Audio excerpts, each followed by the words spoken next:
A ver, de lo que yo les quiero hablar hoy día es de la perspectiva de la ética del cuidado y cómo podemos aplicar la ética del cuidado a las necesidades que todos tenemos para generar capacidad de cuidado. Si todos tenemos la posibilidad de desarrollar capacidad de cuidado, podemos ejercitar mejor el cuidado sobre los niños. Esa es como la progresión para poder llegar al objetivo que tenemos hoy día, que es poder desarrollar habilidades y mejoras en las estrategias de intervención que tenemos con la familia y con los niños con los que ustedes trabajan. Entonces, como primera premisa, ¿no? Esto está basado en la ética del cuidado de Holloway, que es una socióloga que escribe y psicóloga que escribe desde el 2006. Y entonces, como primera premisa es que la capacidad de cuidado se desarrolla. No es que uno nace o no nace con capacidad de cuidado, no que es privativa de un género, sino que es una capacidad que se desarrolla y que está muy vinculada a la experiencia de cuidado cotidiano que cada uno de nosotros tiene. A la experiencia de cuidado que tuvimos en la infancia, en la adolescencia, en la adultez y a la experiencia de cuidado que tenemos cotidianamente. Si nosotros no tenemos una experiencia de cuidado hoy día en nuestras vidas, es más difícil que podamos ejercer cuidado sobre otros, ¿ya? Entonces, eso como inicio. La segunda cosa es que cuando nos enfrentamos al tema de los servicios de protección a la infancia, protección universal y protección especial, existe a veces la tentación de poner en una dicotomía el privilegiar el derecho a la familia o privilegiar el derecho a los niños, ¿sí? Entonces, por ejemplo, hoy día nosotros escuchamos que teníamos que privilegiar el interés superior del niño, ¿verdad? Entonces uno podría pensar de que tenemos una orientación a privilegiar el derecho del niño. Y cuando somos observados desde el exterior como modelo de intervención o como modelo de política social hacia la infancia, en general los americanos, los ingleses nos ven como un país que privilegia mucho el derecho a la familia, no el derecho a los niños. A diferencia, por ejemplo, en Estados Unidos, que hay un privilegio bien claro hacia proteger el derecho del niño, ¿no? Entonces, las familias pierden rápidamente el cuidado parental, por ejemplo, si es que no dan una señal de interés, como decía la asistente social que expuso sobre los tribunales, como si la familia quiere la plata para la locomoción, si la familia quiere ir solo a darle comida a los niños, como si eso fuera la fiesta, en fin, pero no va y no tiene un interés genuino por los niños. Y mi propuesta es que en realidad no hay que privilegiar ni uno ni otro, porque lo que se produce en la familia es una conexión de colaboración entre los miembros de la familia, ¿no? Y por lo tanto, para privilegiar o para garantizar el derecho de uno u otro, uno tiene que estar promoviendo el bienestar de uno y otro.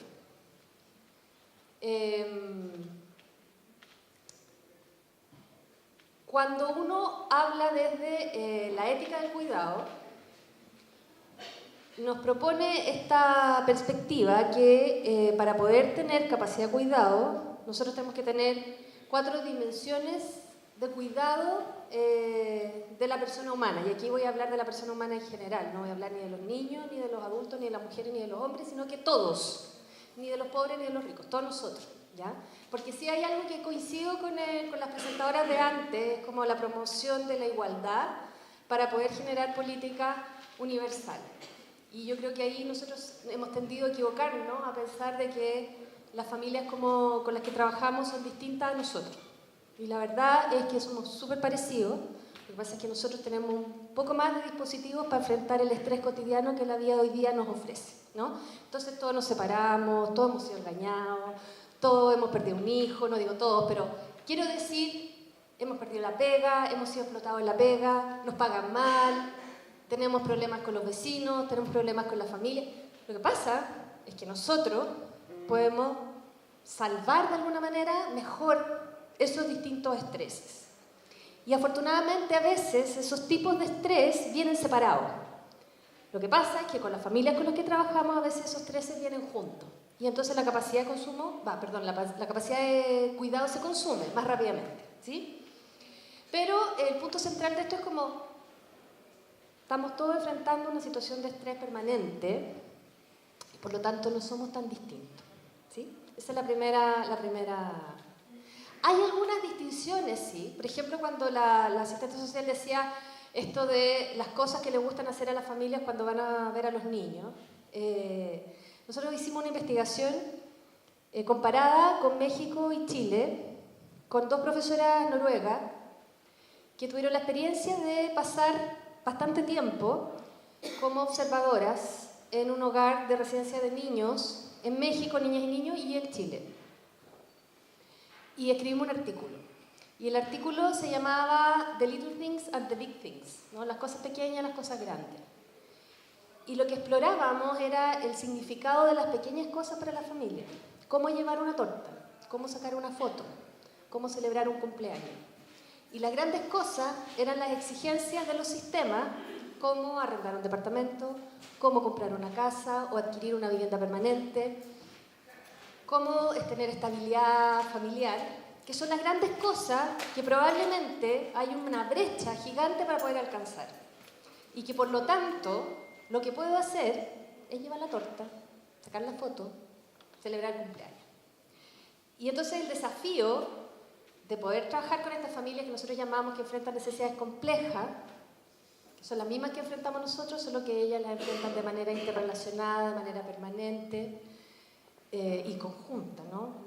Todo junto, es poder también entender cuáles son las prácticas que ellos desarrollan en lo cotidiano, ¿no? Nosotros tendemos a mirar la institución de la familia, cómo se constituye, ¿no? Se constituye bien, se constituye mal, es estable, inestable, pero perdemos la visión sobre qué es lo que entienden ellos por su vida cotidiana, qué es lo que es significativo para ellos en su vida cotidiana. Y no quiero decir necesariamente que eso sea lo adecuado, pero el primer paso de poder entender cómo podemos mejorar esa dinámica familiar o contribuir a mejorar esa dinámica familiar tiene que ver con darle valor a las prácticas que ellos valoran, ¿sí? El derecho de los niños, sino que entender que se correlacionan, que se complementan, que se colaboran unos con otros. Tercero, hay que poner atención en las prácticas de la familia y menos atención en la institución de la familia, como en la estructura familiar. Y cuarto, cuando uno quiere promover la ética del cuidado, reconoce que todos nosotros necesitamos, para poder generar una capacidad de cuidado, tener atención a estas 4 dimensiones a las que me voy a referir ahora. La primera es la condición de interdependencia, ¿ya? Es decir, que todos nosotros, para poder generar una capacidad de cuidado, requerimos ser cuidado por otro, ¿sí? Entonces, y esto es clásico, porque uno siempre conversa con los amigos, con la familia, qué sé yo, y el otro día estaba hablando con mi hermana y yo le dije, bueno, le estaba explicando esto. Yo le dije, todos necesitamos que alguien nos cuide. Y me dijo, ¿sabes que a mí nadie me cuida? Y es súper cierto, perdón los hombres que están acá, pero las mujeres, pocas personas nos cuidan. Cuando somos mamás, cuando somos señor, marido, mujeres, qué sé yo, mujer de alguien, digamos, señora, esposa, pareja. Entonces, esto de la interdependencia pone la atención en reconocer que si nosotros queremos, esto es un enfoque que tiene que guiar la política social, ¿sí? Yo se lo explico a ustedes para que ustedes puedan entender un poco más a la familia, tener un poco menos frustración cuando no son efectivos en sus pegas, ¿no? Porque es muy difícil lograr un cambio en el trabajo que ustedes realizan.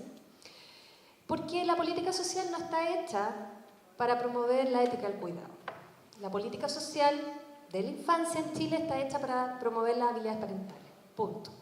¿Sí? Entonces, en el fondo aprendemos, y nuestras orientaciones técnicas están orientadas hacia allá, aprendemos que lo que tenemos que lograr es diagnosticar si los papás con los que trabajamos tienen habilidades parentales o no. Y si no las tienen, vamos a hacer que las tengan.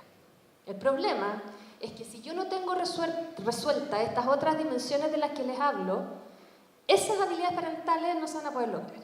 ¿Ya? Bien, gracias. Entonces, el sentido de la interdependencia es reconocer que cada uno de nosotros necesita ser cuidado por alguien.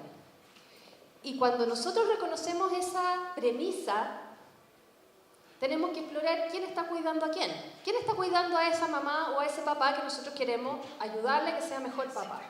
Y probablemente va a ser una mamá sola, o una familia muy fragmentada, o una familia con muy pocos recursos de cuidado, porque así como yo les decía, la capacidad de cuidado se crea, también está muy basada como en la experiencia de cuidado que uno ha tenido en la infancia. Y uno cuando habla con las mamás, o sea, en mi experiencia, haber hablado con mujeres más que con hombres, que están dispuestas a cuidar a sus hijos, lo que se encuentra es que la experiencia de cuidado desde la infancia ha sido muy precaria, ¿no? Entonces, ha sido precaria en el pasado y es precaria en el presente. Por lo tanto, cuando uno dice que tiene que promover la interdependencia y tienes una familia que no tiene recursos ni dispositivos para generar esa interdependencia, la responsabilidad del Estado es buscar soluciones colectivas, comunitarias, para poder promover esa interdependencia. ¿Qué es lo que pasa con eso? Que se desprivatiza la responsabilidad del cuidado, ¿no? O sea, no es mi problema tener a alguien que me cuide. Es un problema de todos nosotros asegurar, especialmente aquellas familias que dependen del apoyo del Estado, que hayan ciertos recursos y dispositivos en el entorno que promuevan el cuidado, ¿sí?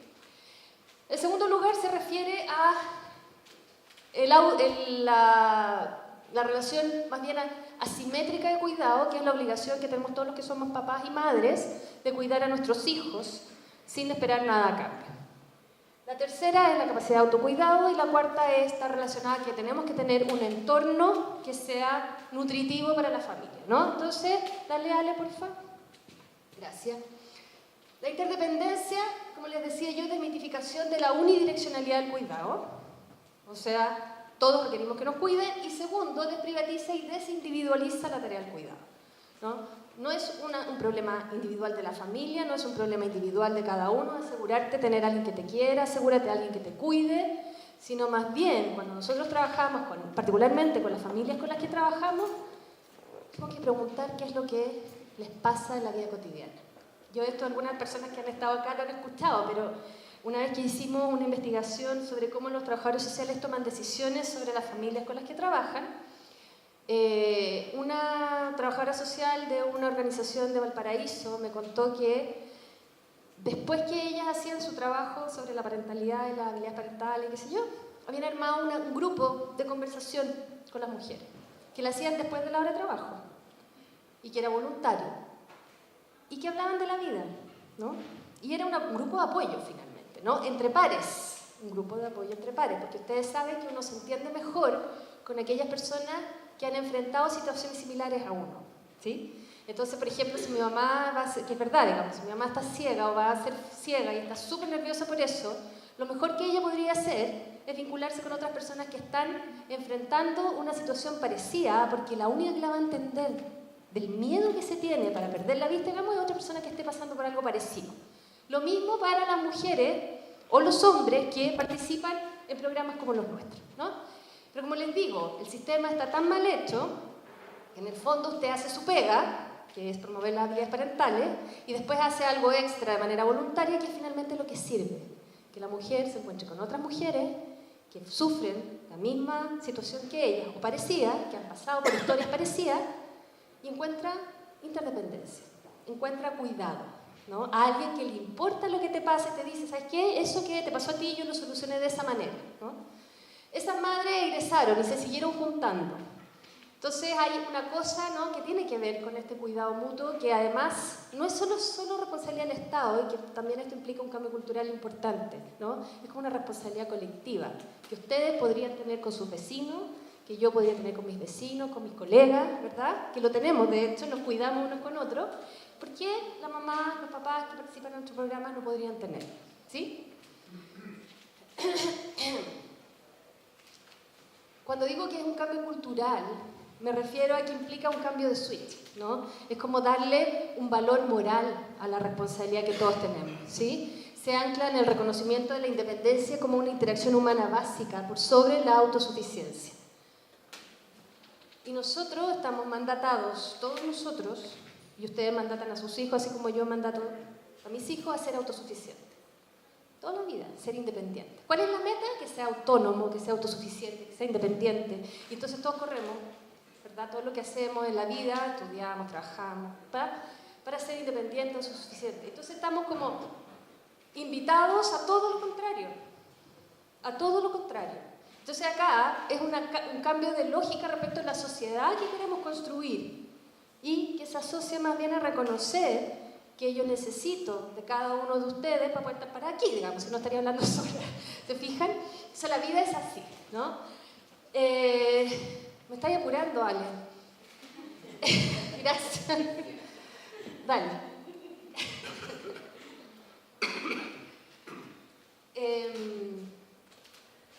Bueno, cuando uno se para desde esa noción de interdependencia, yo les explico que uno puede depender de los vecinos, porque la sociedad moderna, además, nos enfrenta a la soledad. Y cuando estamos enfrentados a la soledad, buscamos recursos que vienen como a complementar aquellos espacios que antes dejaban cubiertos por la familia, generalmente, ¿no? Entonces, hoy día, por ejemplo, si yo les pregunto a ustedes, probablemente a los más jóvenes, las personas más significativas de su vida, a lo mejor son los amigos.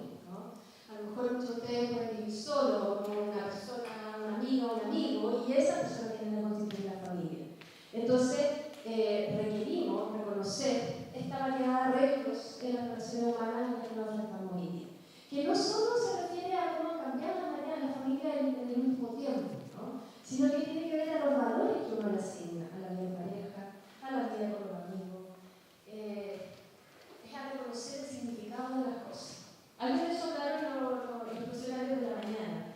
Cuando ustedes le preguntaban por los jueces, lo que decía la Gloria era promovamos, lo que ella de alguna manera decía es promovamos la reflexividad en los jueces. Porque es la única manera que uno problematice su visión del mundo, ¿no? Es decir, permíteme mirarme y decir cómo tomo mis decisiones, qué es lo que está haciendo que yo privilegie una forma de vivir más que otra para otra persona, ¿verdad?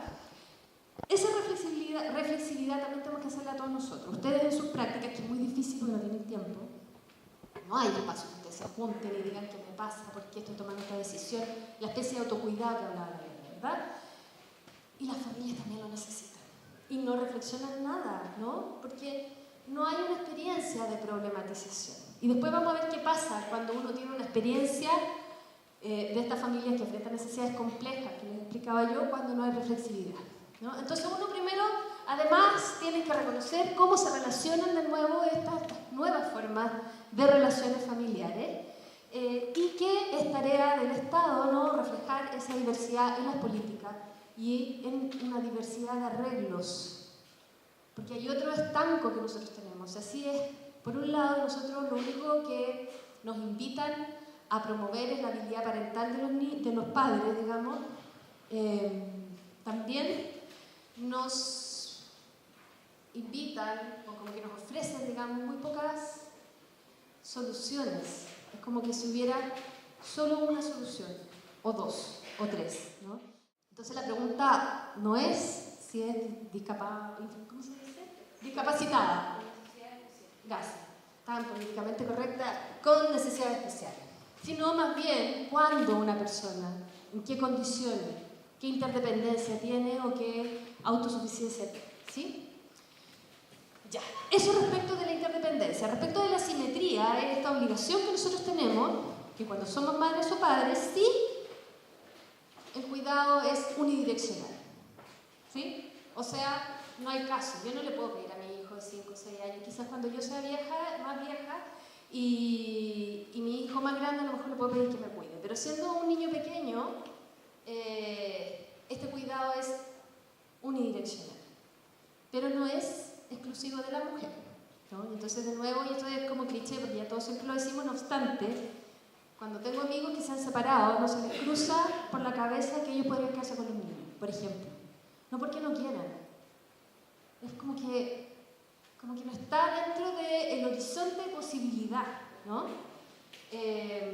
Entonces, porque existe, a pesar de que tenemos este discurso tan modernizante, que tenemos todos los derechos parecidos, ¿no? Entre hombres y mujeres, finalmente todavía existe esta idea que esta relación de cuidado asimétrica corresponde al rol de la madre.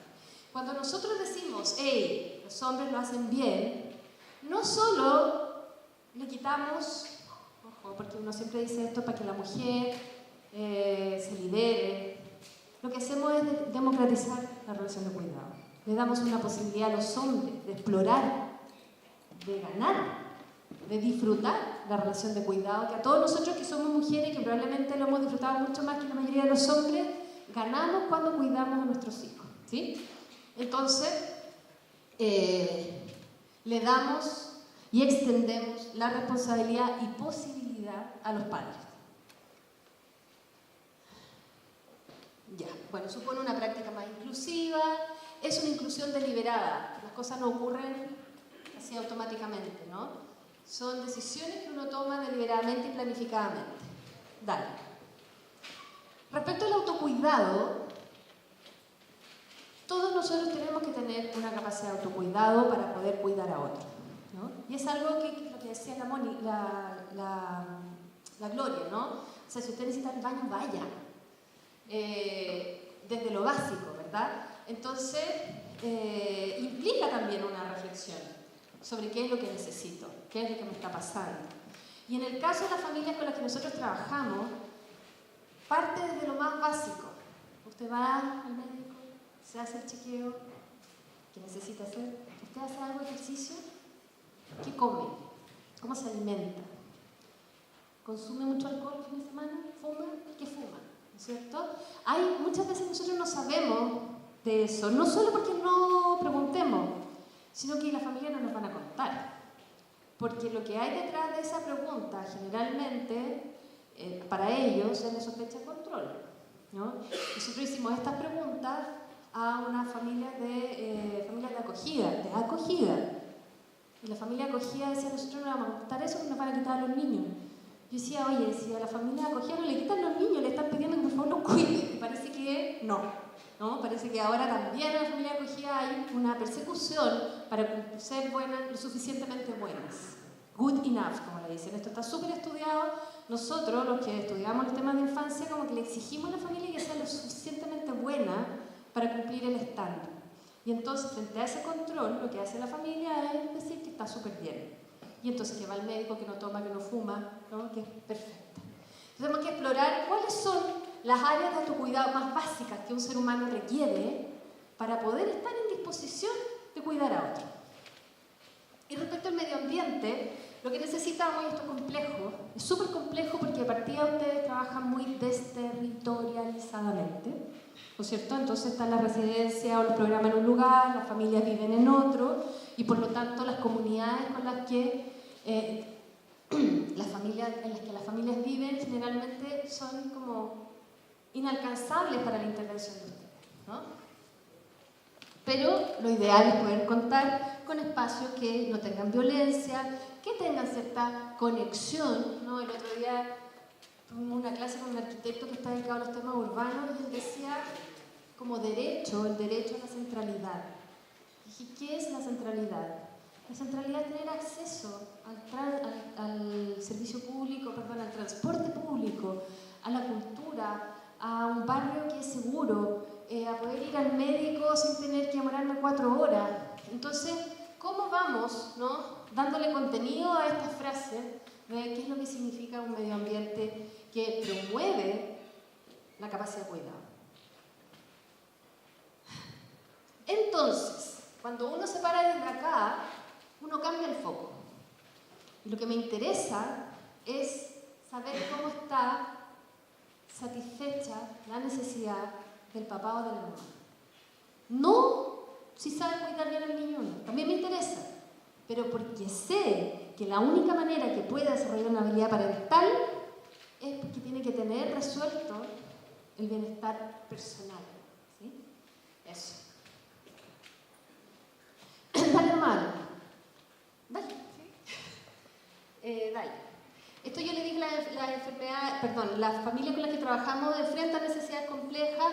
Cuando nos referimos a eso es porque todas estas necesidades generalmente asociadas a la violencia, que es lo que más existe en el mundo, no solo en Chile, digamos, sino que cuando se estudia a las familias que están bajo protección especial, decimos, sufren problemas de violencia doméstica, sufren problemas de salud mental, sufren problemas de abuso de drogas y alcohol, ¿no?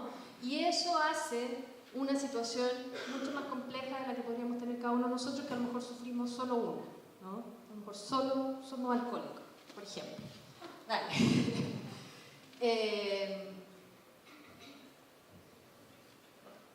Las características de estas necesidades se caracterizan porque son diversas, porque son complejas y multidimensionales, y por lo tanto requieren, y esto es de nuevo distinto a lo que nosotros hacemos, requieren estrategias que son flexibles y que son individualizadas, ¿no? No tenemos recursos para hacer eso ahora. En general lo que tenemos es un programa igual aplicado a familias que son muy distintas. Y por lo tanto, la consecuencia de enfrentar esta complejidad y de tener poco resueltas las necesidades de cuidado en las dimensiones que yo les explicaba, se traducen en dificultades parentales, como en dificultades de vida en pareja, como en dificultades de vida con la familia extensa. Lo que yo les quiero decir ahora es qué es lo que hemos encontrado con la gente de Observa respecto a cuáles son esas complejidades que tienen las familias nuestras, ¿sí? Una dificultad que enfrenta la familia es su vinculación con el mundo laboral, ¿no? Ustedes saben que nuestras familias tienen algunos problemas de precarización laboral. ¿Cómo voy? Gracias. 5 minutos. Ya, me quedan 5 minutos. Máximo. Precarización laboral. Es decir, ¿en qué están trabajando las mujeres y los hombres con los cuales nosotros nos vinculamos hoy día? Una de las cosas que yo descubrí en este estudio es que muchas de nuestras madres se incorporan en trabajos que son tercerizados por empresas, ¿no? Y me ha tocado mucho ver en la católica a todas estas mujeres que llegan a las 7 de la tarde a hacer el aseo, que se van a las 10 de la noche, mujeres que trabajan toda la noche, que llegan a su casa, en la noche descubren otro mundo, ¿sí? Y entonces se transforman. Y yo no quiero decir que si eso sea bueno o sea malo, pasa. Y por lo tanto tenemos que aprender a lidiar con eso. Segundo,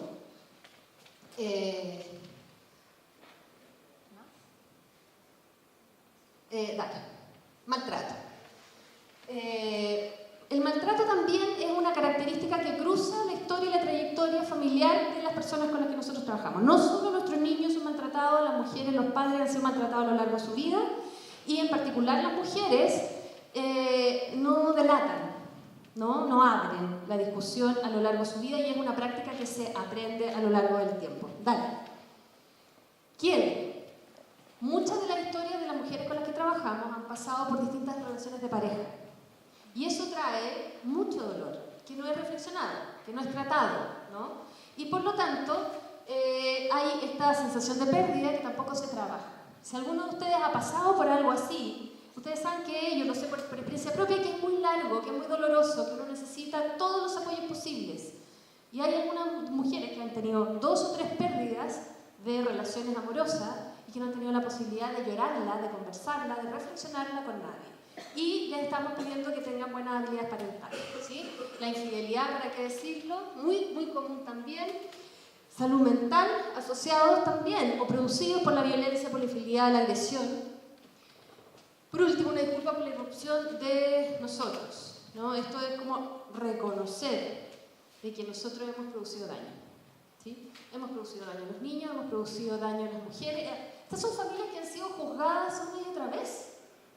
Y lo dijo ella, no lo dije yo, digamos, como ella se refería a las cosas que hace la familia, de una manera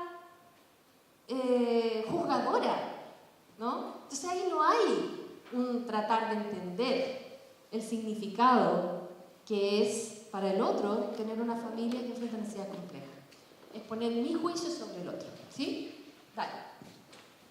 Estoy terminando ahí, dale. No, dale nomás, sí. A los hombres, oye, los hombres también la pasan súper mal, ¿sí? Los hombres no entienden qué es lo que les está pasando.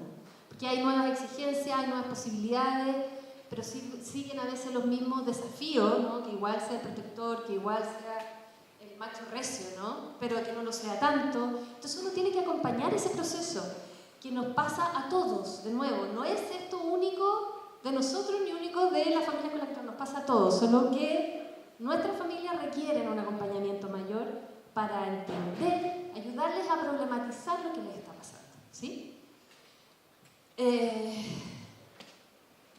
Por lo tanto, bueno, dale nomás, sí, las recomendaciones están, y no pasen más porque ahí termino.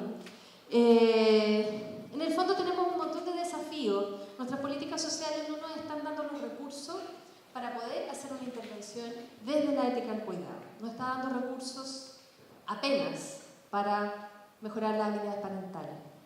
Pero cuando uno tiene este enfoque, como les decía al comienzo, uno es más comprensiva con la familia y uno se perdona más, ¿sí? Porque hay algo que es muy importante para todos ustedes cuando trabajan, que es evaluar la capacidad de efectividad que ustedes tienen. Cuando uno siente que es poco efectivo, se produce una suerte de alienación en el trabajo, ¿no? Y finalmente trato que, me pasó mucho esto con los centros infractores de ley. La gente decía, ¿sabes qué? Yo trato que no pase nada. Si no pasa nada, soy feliz, ¿no? Porque claro, puede haber un motín, puede morirse alguien, ¿no es cierto? Entonces, esa alienación es muy macabra para la vida de todos y para la intervención también. Entonces, cuando uno tiene una perspectiva de este tipo, mientras no podamos implementarla, por lo menos nos da cierta comprensión mejor de las familias con las que trabajamos y mejor también de los márgenes de éxito que podemos tener, ¿sí? Muchas gracias.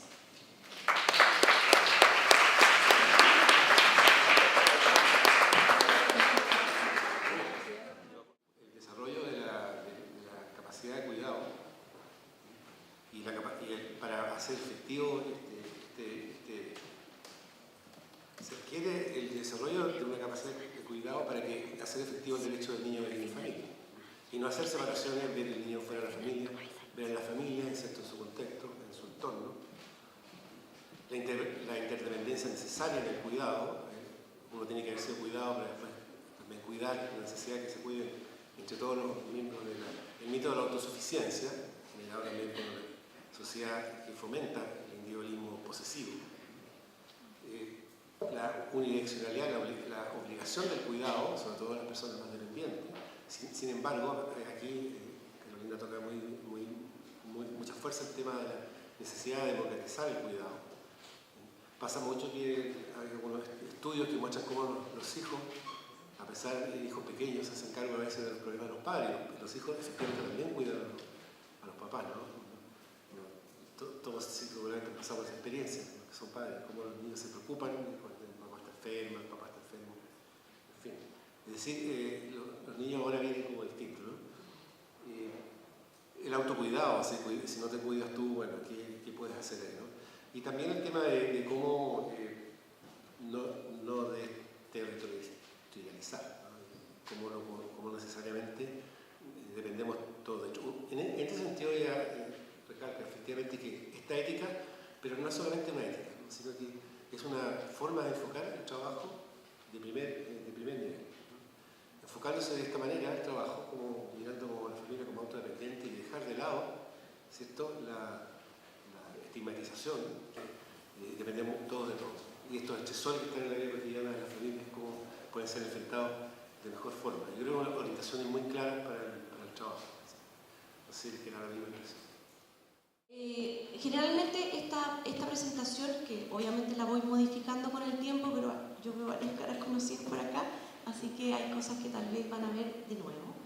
Le cambié, en vez de malos tratos, generalmente pongo malos tratos, impacto en la familia y en el niño, y me he ido yendo hacia el lado de más bien de ponerle violencia, porque como bien decía Carolina, y yo creo que tendemos a hacer eso los que trabajamos con niños, nos focalizamos en el maltrato que recibe o la violencia que recibe el niño y no en todo el contexto de violencia que vive también la familia y toda la sociedad, ¿ya? Y en ese sentido, lo que yo quería ver hoy, pero que vamos a ir resumiendo, era un modelo, o el modelo que ocupo yo. Yo soy psicóloga, magíster en trabajo social, ahora estoy estudiando un poquito más un doctorado, trabajado siempre en violencia, ¿ya? Hasta hace un mes atrás trabajaba en el CABAS, en el área de reparación, haciendo terapia en niños pequeños, pero bueno, eso, ¿ya? Como para que sepan desde dónde me paro. Y también he trabajado con niños en violencia intrafamiliar. Desde esa lógica, yo por lo menos cuando veo un caso y lo que he ido viendo en la literatura que van como encaminados hacia la misma lógica, es que uno para poder ver a un niño no puede ver al niño en el vacío, ¿no es cierto?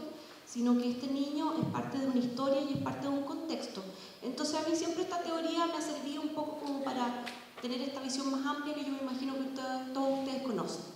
Y lo interesante de todas las capas que uno va observando, ¿no es cierto?, como para hacer una evaluación acuciosa, etc., hay algo que a veces se nos pierde y que yo he ido tratando de incorporar hasta en las entrevistas, si es que es posible, que es este niño en el tiempo. Este niño no es solamente producto de la relación actual, sino que es el producto de generaciones pasadas, ¿ya? Entonces muchas veces he hecho entrevistas con generaciones para arriba, si es que es posible, ¿ya?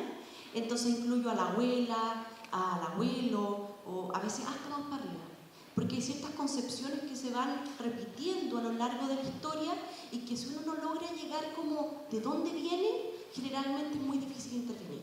Entonces por eso incluyo como la dimensión temporal, que es una de las últimas como círculos que le pusieron a la teoría, ¿ya? Obviamente dentro del social está la clase social, pero tengo que apelar al tema de clase social, género, etnia, territorio, etc. Como para poder comprender de qué manera, porque estas son las determinantes estructurales en términos de las diferencias o discriminaciones a lo largo de la vida. Entonces, ¿cómo esta familia llegó acá, en este momento? Bueno, obviamente los niños pequeños, mientras más pequeños sean, organizan sus respuestas dentro de este sistema vincular, ¿ya? Entonces, la manera en que ellos entienden el mundo es en base a este sistema. Yo siempre digo este ejemplo que se da más o menos como a los 9-8 meses, en que los niños empiezan a desarrollar el miedo a lo extraño, ¿no es cierto? Y es porque logran diferenciar lo que es un objeto de otro. Entonces, generalmente los niños ahí lloran con desconocidos, ¿ya?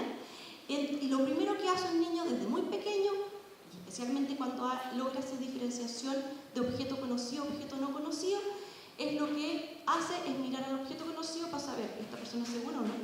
¿Ya? Si el padre sonríe, el niño continúa y tal vez va a sonreír. Si el padre no sonríe, el niño lo más probable es que se trate de acoger a ese papá, ¿no es cierto? Bueno, entonces claramente mientras más pequeño, este sistema es lo que nos permite a nosotros comprender la realidad. Y esta realidad no solamente está inmersa en un tipo de sociedad concreta, sino que también en una cultura. Y una cultura que no es solamente compartida por todos los chilenos, ¿ya? Sino que tenemos cultura, de partida tenemos grupos étnicos, ¿eh? Y tenemos personas que vienen de generaciones de grupos étnicos, por tanto comparten ciertos valores culturales asociados a esos grupos. Pero también dentro de una misma sociedad también tenemos subculturas. Y esa subcultura también se transmite a nivel de la matriz o el sistema vinculante. Y lo tenemos que tomar en cuenta para el diagnóstico. Y ahí es una cosa que yo trabajé mucho con inmigrantes también, fuera de Chile.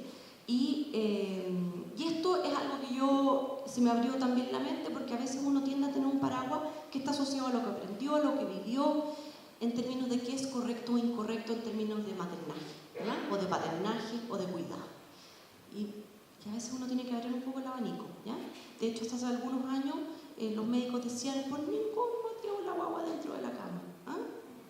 Ningún motivo. De hecho, han ido cambiando la guagua para abajo, para el lado, ahora para arriba, ¿no es cierto? Ya.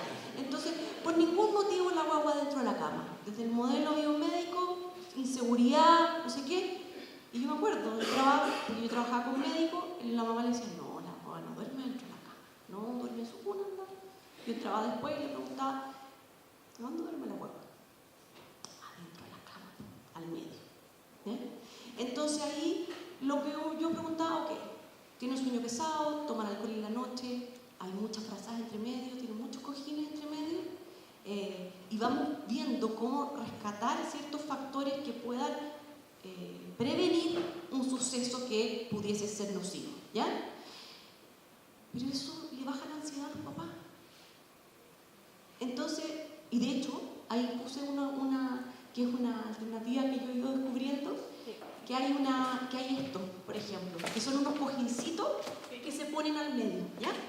Entonces, o si no, las cunitas colechón, que están bien de moda últimamente, ¿no es cierto?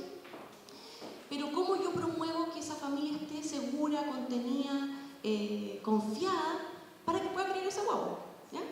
Y eso a veces está basado en concepciones que si no nos preguntamos y no estamos abiertos a escucharlas, no nos cuentan.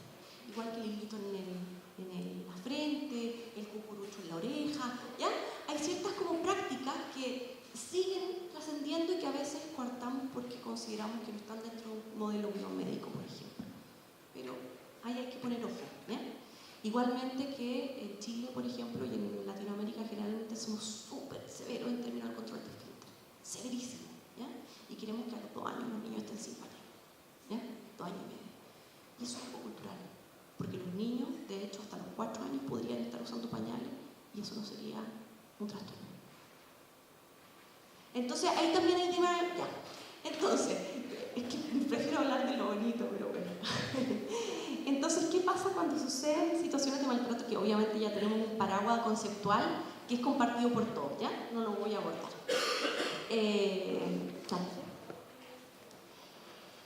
Sabemos que los tipos de maltrato vienen de distintos contextos, no solamente familiar, sino que social, hasta institucional, ¿no es cierto?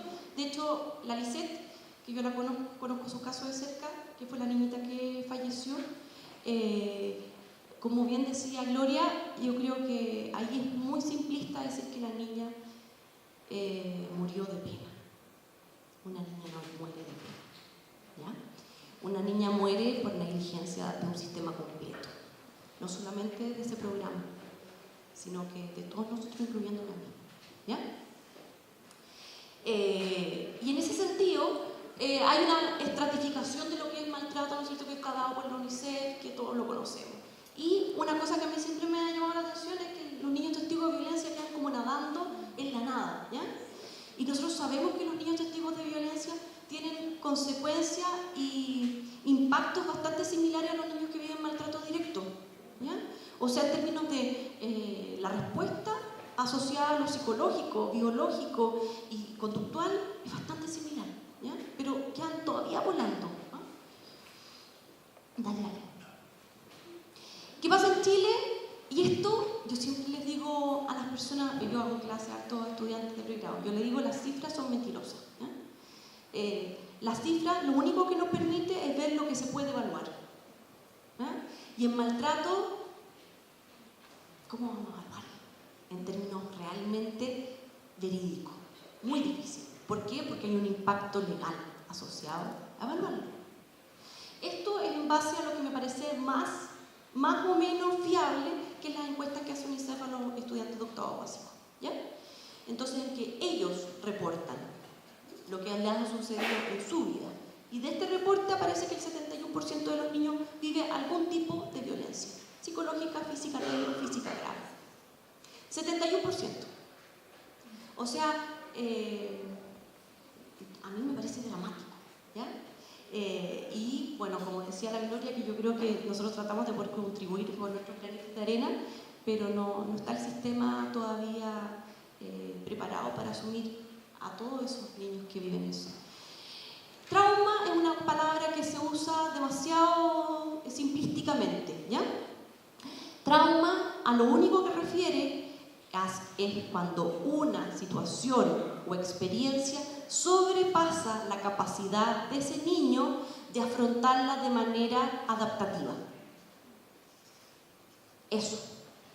Entonces, cuando el niño no tiene la habilidad, la capacidad, el entrenamiento, la disposición, por cómo es el factor gatillante de ese trauma, o por sus habilidades que ha desarrollado durante el tiempo, puede convertirse traumático. Por tanto, hablamos de situaciones potencialmente traumáticas, porque no todo se transforma en trauma, ¿ya?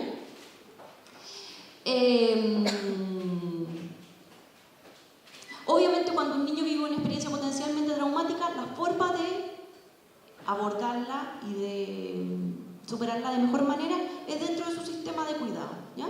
Si su sistema de cuidado le brinda la posibilidad de generar estrategias de seguridad y protección lo más probable es que ese niño tal vez tenga mayor probabilidad de salir más fortalecido de esa situación y de recuperarse con mayor probabilidad. Pero mientras más chicos los niños, mayor el impacto, ¿ya? Y de hecho cuando son chiquititos y son preverbales, el impacto es mayor porque además no hay simbolización. Y casi siempre la mayoría de las terapias están vinculadas a la simbolización, ¿no es cierto? Nosotros queremos efectuar narrativas, simbolizar lo que pasó y de ahí trabajarlo. Y cuando el niño es preverbal y por tanto su situación pasó ahí, ¿qué hacemos? A mí me pasó, me llegó una paciente que su experiencia traumática venía desde un año o antes, ¿ya? Entonces, claramente, y después lo que voy a mostrarles, el trauma estaba alojado en el cuerpo, ¿ya? Entonces, la expresión traumática estaba expresada a través de lo corporal, porque ella no tenía lenguaje para poder traducir lo que sentía, ¿ya? Entonces, ahí la intervención verbal es un segundo paso antes de hacer algo primero, ¿ya? Bueno, solamente porque a mí me importa que vivimos en un contexto en que vivimos una dictadura, ¿ya? Y no hay nada que hacerle. Eso lo vivimos y eso se traspasa a las generaciones y lo estamos viviendo. Yo siempre cuando me presento afuera de Chile yo digo que soy hija de la dictadura, porque hay ciertas características mías que tienen que ver con esa vivencia, ¿ya? Y que yo, quieran o no, traspaso en mis relaciones con otros, ¿ya? Entonces, como estuvimos silenciados por tanto tiempo, no hubo capacidad en las primeras generaciones de hacer un proceso reparatorio, que no me gusta la reparación como palabra, ¿ya? Porque se repara una rueda, se repara, pero proceso de sanación, de superación, ¿ya? Entonces, cuando yo trabajo en un proceso de superación, o no lo puedo trabajar como primera generación que estuvo expuesta a la violencia política, eso no se simboliza y se traspasa a la generación que viene sin lenguaje. Y ese traspaso sin lenguaje, el niño no lo puede entender, porque es a través de como características en la relación que no tienen sentido, porque esa mamá, papá o cuidador está replicando una cierta sensación que tampoco puedo simbolizar. Y así seguimos hasta que no se muera.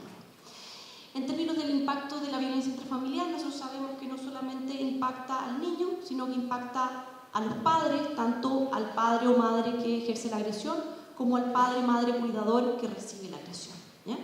Y no solamente a cada uno de manera individual, sino que la relación. ¿Por qué? Porque por lo menos lo que yo he visto y lo que aparece en la literatura es que generalmente el trauma se lo recuerdan mutuamente, ¿ya? Entonces, por ejemplo, cuando un niño se parece mucho físicamente al agresor, ¿ya? Esa apariencia física genera gatillantes en la persona que recibió la agresión. Al mismo tiempo, cuando la persona que recibió la agresión, por ejemplo, y sigue viviendo con el niño, ejerce ciertas conductas que estaban asociadas a situaciones de violencia, lo más probable es que el niño se le prenda un disparador gatillante, le decimos, ¿ya? Que lo lleve de nuevo a la situación experimental. Y sabemos también por la neurociencia que todo evento estresante, crónico, ¿ya? Porque el estrés no es malo de por sí. Nosotros necesitamos estrés para crecer. O sea, cuando entramos al jardín, cuando entramos al colegio, cuando, no sé, nuestra primera presentación, etc., siempre hay una situación de estrés que lo que nos permite es activar nuestras capacidades anteriores para poder desarrollar nuevas, ¿ya? Si eso tiene una corta duración en el tiempo, no hay problema. Pero ¿qué pasa cuando esta situación de estrés se mantiene crónica en el tiempo? ¿Qué pasa? Lo que han visto en la neurociencia es que se activa un circuito, que es de la respuesta al estrés, que libera dos hormonas principales, ¿no es cierto? La adrenalina y el cortisol. La adrenalina lo que me permite a mí en el cuerpo es activarme físicamente para poder hacer frente a esa situación amenazante. Y el cortisol lo que me hace es que me permite como evaluar la situación rápido y como sacar de cuenta muchas variables para actuar rápidamente, ¿ya? Y además me conecta con la emoción. Y entonces, ¿qué pasa cuando esta respuesta de estrés se mantiene sostenida? Por tanto, mi cuerpo está recibiendo más acumulación de adrenalina y cortisol, y lo que se ha visto hasta ahora, porque estos son estudios súper recientes, 10 años, 15 años, entonces no es nada todavía, ¿ya? Lo que se ha visto es que principalmente afecta a 3 zonas del cerebro, que son la corteza prefrontal, la amígdala y el hipocampo, ¿ya? Y lo que me interesa a mí decirle es que, por ejemplo, la corteza prefrontal lo que me permite a mí son desarrollar las capacidades ejecutivas, por tanto planificar en el tiempo para llegar a un objetivo, ¿ya? Y también el control de impulso. Entonces, yo veo, por ejemplo, me toca harto ver en sesión, niños que de repente de la nada ¡pum!, disparan, ¿ya? Y empiezan a botar todo en la sala, y como que yo no entiendo muy bien cómo se produjo esa, hasta que, bueno, lo conozco más, etcétera, y puedo entender, pero esa como desbalance podría estar asociado a esto, ¿ya? También es verdad que esta corteza prefrontal no se desarrolla completamente hasta la adolescencia tardía, ¿ya? Por tanto, también es habitual que los niños sean un poco impulsivos. Pero lo que pasa con los niños que han vivido situaciones crónicas es que lo que se ha visto es que se afecta, ¿ya?, la función más a largo plazo también. Entonces, el trauma se aloja en el cuerpo y lo que se ha visto a nivel de las investigaciones es que no solamente esta respuesta al estrés afecta a estas 3 zonas cerebrales, sino que también afecta a largo plazo a la probabilidad de que un ser humano desarrolle ciertas enfermedades médicas, ¿ya? Y se ha visto relación hasta ahora, como les digo, estudios recientes, ya que no tienen, que todavía les falta más sustento epidemiológico, ¿ya? Que de hecho eso es lo que yo quiero hacer. Pero lo que se ha visto hasta ahora es que los niños que vivieron situaciones crónicas durante su vida, 4 o más situaciones de vulneración en su vida, tienden a tener más enfermedades cardíacas, obesidad, diabetes, depresión, cáncer, etc. Otros más, ¿ya? Dale nomás, porque eso ya lo logré. ¿Cómo se puede aminorar el impacto? Porque yo llegué a una conferencia que fue hace 8 años y que escuché esto de una investigación que habían hecho un mono, ¿ya?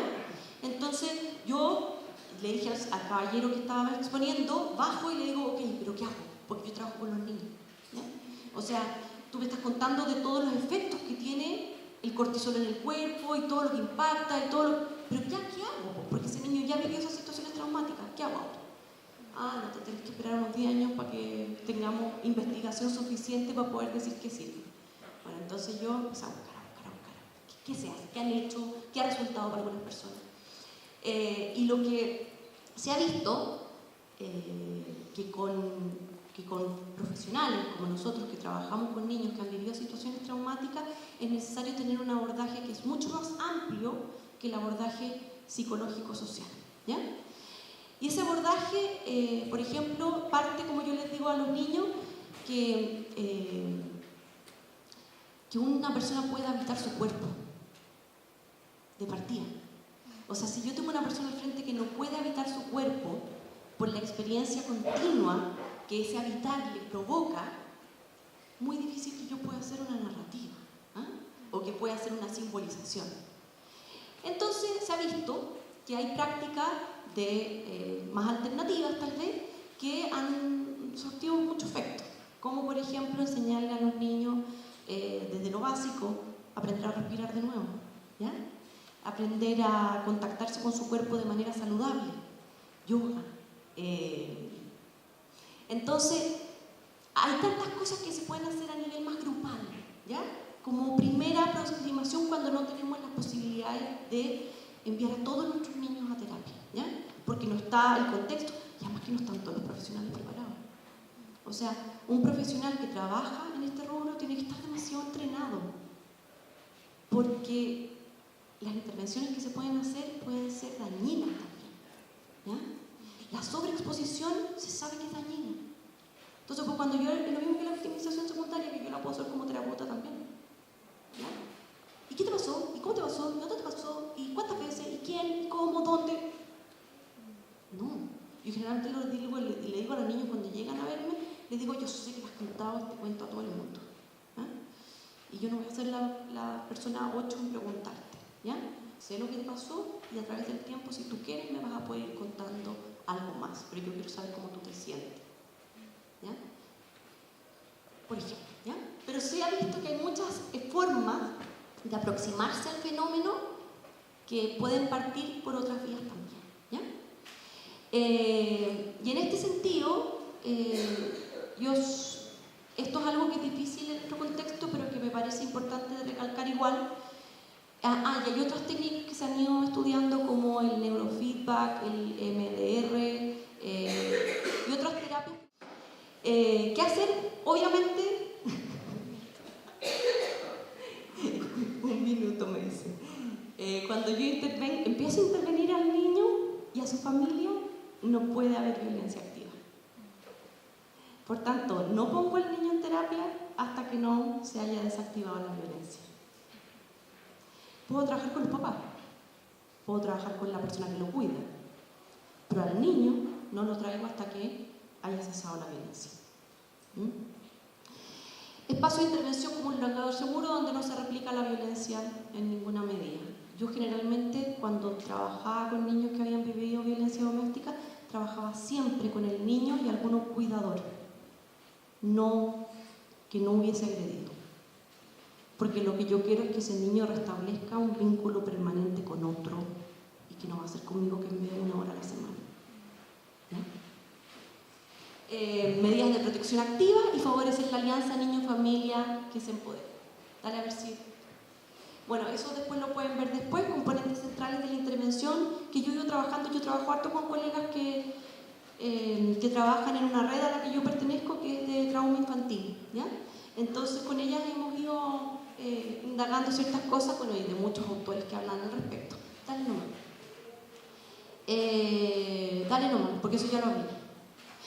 Y esta otra que la conocen las de la protectora, porque la vi en una capacitación que hicimos, es que hay una entrevista que yo hago cuando ya tengo una alianza establecida con los papás o con el cuidador de ese niño, que es buscarle sus ángeles, ¿ya?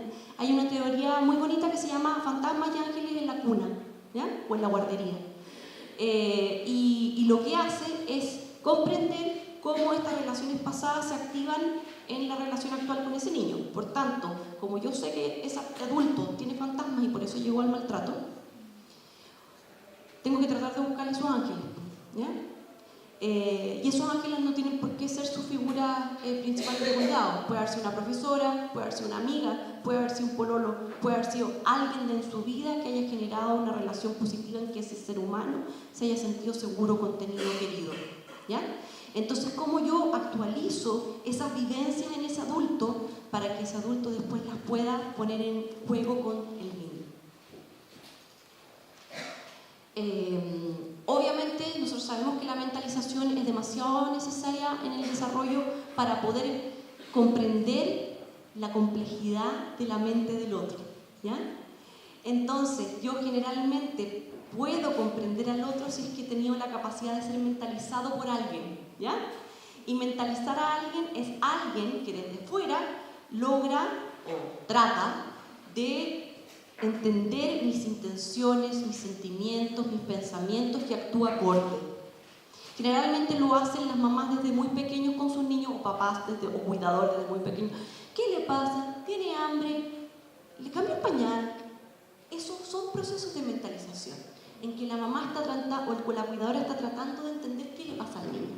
Y eso, a su vez, genera que el niño después pueda hacer eso mismo con otro. Pero la violencia, hemos visto que también se da mucho, cuando esta mentalización no está presente en el sistema vincular. ¿Y por qué? Porque este niño no está separado de ese adulto.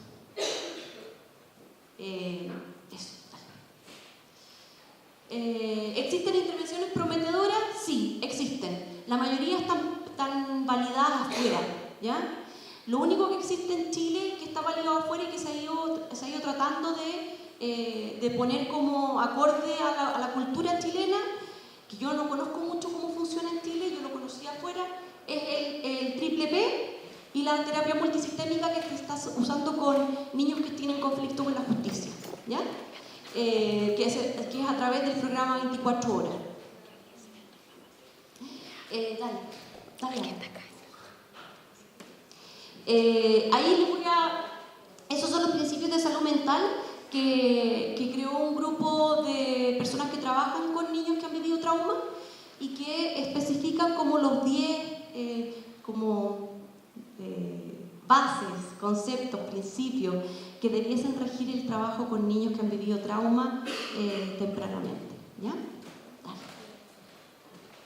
Bueno, y obviamente yo siempre invito a Barudi porque yo encuentro que además entiende nuestra realidad social y nos ha permitido también mirarnos, ¿ya?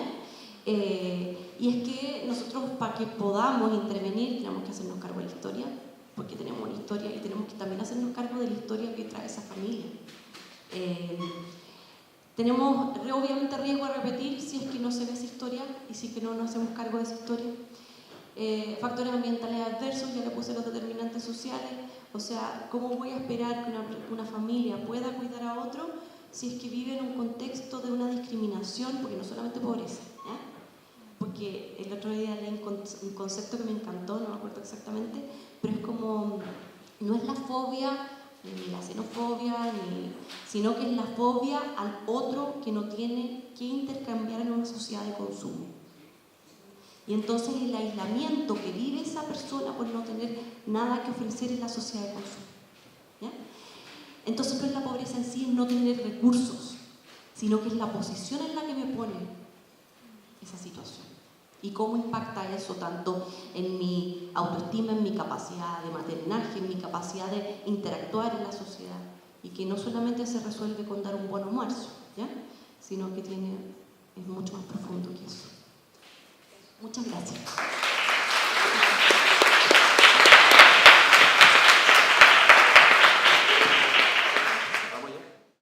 Yo soy Felipe Pinto, soy asistente social, trabajo en un programa que es parte de la red Sename,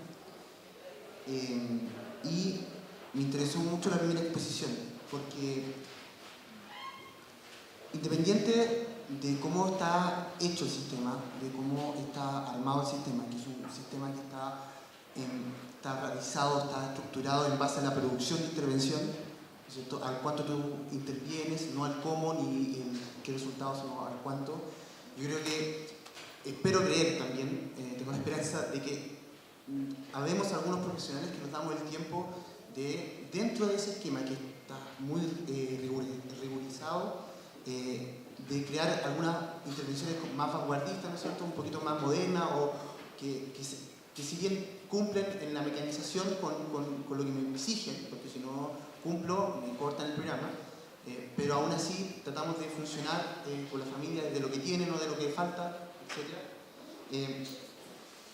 ¿Qué pasa? Que estamos escuchando y conversando, ¿qué pasa que en ese tipo de intervención, que nosotros también tenemos como una teoría de cómo poder intervenir entendiendo el contexto, pero en ese tipo de intervenciones que tú planteas, cuando hay familias que no tienen un apoyo, que hay familias que son, por ejemplo, monoparentales, que está la pura mamá y el hijo, que no existe otro apoyo familiar, que no hay familia extensa, etcétera, que la familia trabaja, que a veces no tienen una buena vinculación con las instituciones.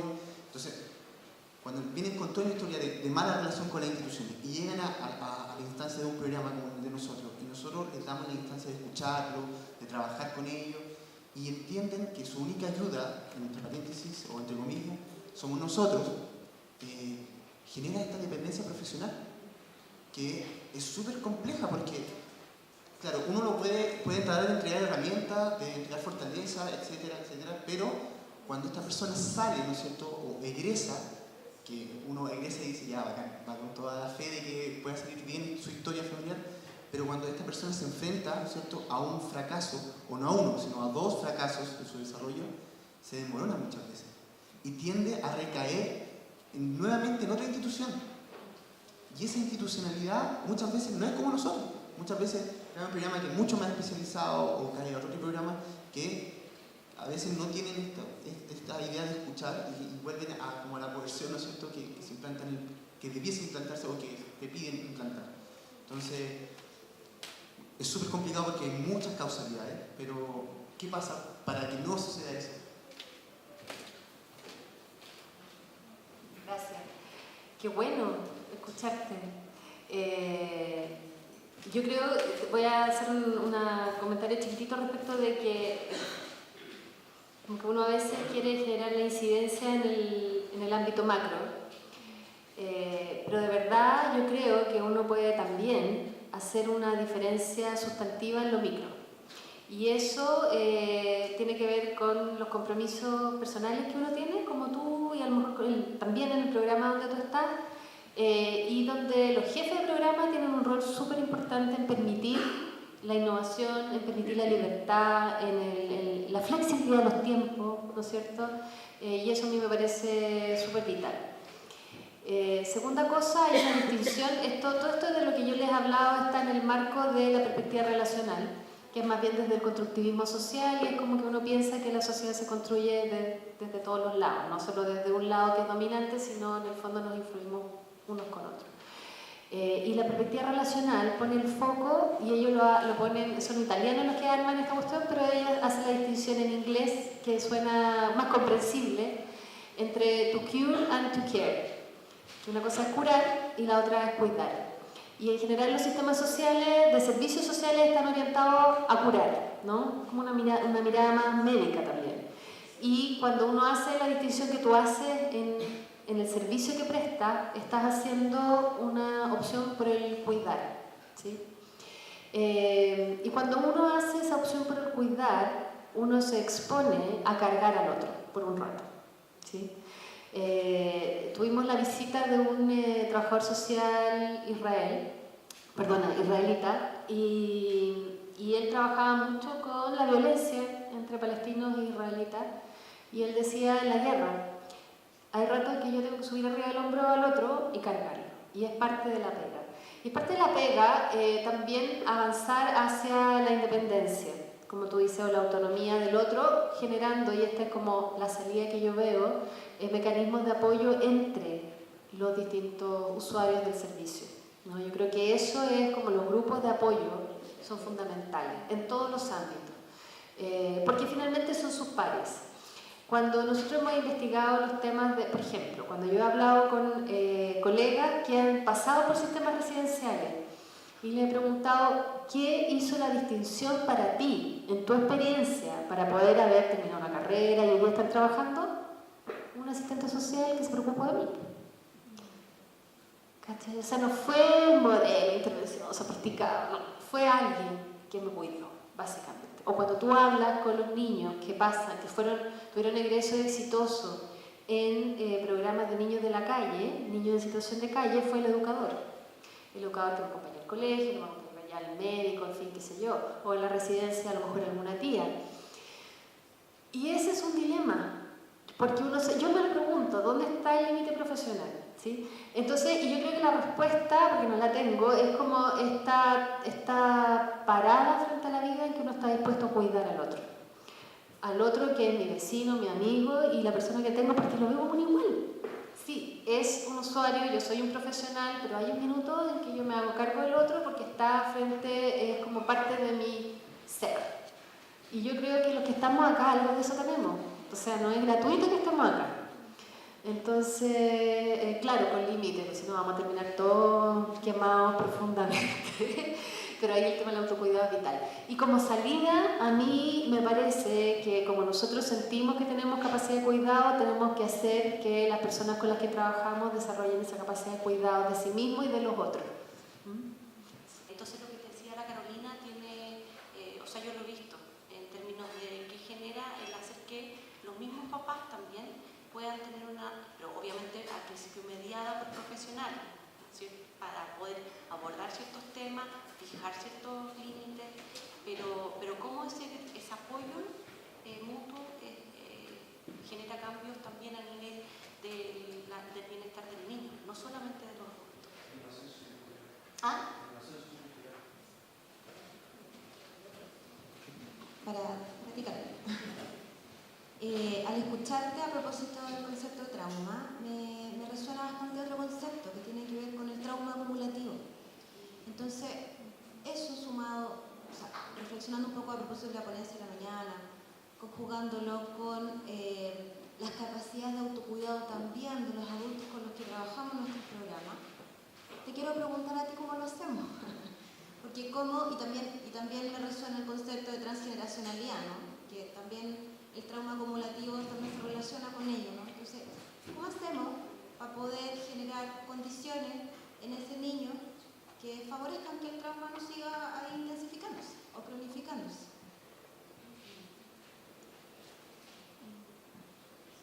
Si yo supiera la respuesta, no estaríamos acá, ¿ya?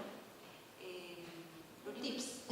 Por lo menos tips. Lo único que te puedo decir es que yo he visto que puede favorecer la recuperación y que también la literatura lo dice, es hacer una aproximación multidisciplinaria. Que eso implica abordar desde el ámbito médico, obviamente ahí incluido el psiquiátrico, porque cuando el concepto que se usa, además de trauma acumulativo, que ahora de hecho están viendo si le ponen una categoría diagnóstica que se llama trauma complejo, ¿ya? Entonces, intervención médica, psiquiátrica obviamente, psicológica, social, y como los gringos le dicen el wrap-up services, ¿eh? Que es como incluir todo. Yo de hecho tuve la experiencia de estar en programas donde la familia se iba a una casa, toda la familia, no solamente el niño, sino que toda la familia se iba a un lugar donde se hacía la intervención a la familia completa.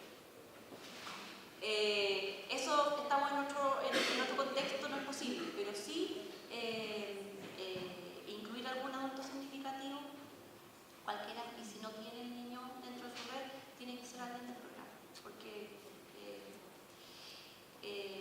como te digo, servicios médicos, servicios psicológicos, a veces probar otros tipos de alternativas, pero yo lo que he visto es que lo que le hace más bien a un niño es tener una cierta consistencia en el tiempo, y por tanto, si es que vivió muchas experiencias traumáticas, lo que requiere en algún momento es de estabilizarse, y esa estabilización ya sea en un programa o en una familia externa, pero no tengo la solución. Por cierto, el recuerdo proteccional también. Claro, de todas maneras. Sí, pero ahí yo siempre encuentro que es un arma de doble filo a veces. Es súper complejo, pero creo que a veces es necesario no cumplir con las exigencias y rebelarse a esas exigencias. Implica costos, sin duda, pero son necesarios para cambiar, para hacer cambios de paradigma. Es necesario provocar la crisis, justamente. Y es verdad que, como dice Felipe, como PPF tratamos de construir y hacer la diferencia. Por suerte tenemos la posibilidad de hacerlo, tenemos una institución, o más que una institución, un equipo de trabajo que permite hacerlo. Y tenemos una directora que permite esa flexibilidad. Pero solamente quería compartir eso. Gracias. Yo creo que es súper valioso lo que tú estás diciendo. La sociedad civil que trabaja en infancia y probablemente en muchos otros servicios que están tercerizados tiene un poder gigante, porque el Estado descansa en ustedes. Y yo creo que les falta tomar conciencia de eso para poder movilizarse y generar los cambios. O sea, yo creo que el implementador es el que hace la política. Y por lo tanto, la política social, ¿no? Entonces, y la política social es policy politics, son las dos cosas. Entonces, como casi arenga, pero yo creo que están en el momento correcto de hacerlo, a propósito de todas las cosas que han pasado. Son momentos políticos, ventanas de oportunidad, como se dice en política pública. Ventana de oportunidad para que haya política pública tiene que haber conmoción social. Y yo creo que hay un momento hoy día de conmoción social y ustedes tienen el sartén por el mango, aunque no tengan las lucas, pero hacen la pega. Y si ustedes no la hacen, queda la crema. Entonces yo creo que hay que empoderarse, hay que saber de quién tiene, dónde están, digamos, los pilares de cambio. Así que súper bienvenido el comentario de la chiquilla. Bueno, con esto cerramos este conversatorio. Ha sido interesante, agradecemos la asistencia de todos. Lo dejamos invitado desde ya al segundo conversatorio de este año, que va a tratar sobre el tema de la salud mental. Pueden descargar las presentaciones que se hicieron ahora en la página web del observatorio, observaderecho.cl. Tenemos también luego la filmación, ¿no?, de esto, que va a estar en YouTube, en extenso, no si quieren volver a revisar esto, como para estudiar un poco.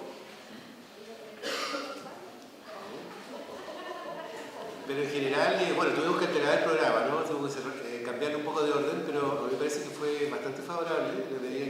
Pasamos un poquito de las medidas de protección, del ámbito de la protección, al tema del cuidado como el eje central, ¿no? Incluso la posibilidad de que el cuidado sea visto como algo mucho más universal, que atraviesa toda la sociedad y que nos involucra a todos, más allá de las políticas más focalizadas, dirigidas a una población vulnerable, digamos, que a veces nos hace perder un poco de vista que el tema del cuidado en general es un tema que nos involucra a todos, ¿no?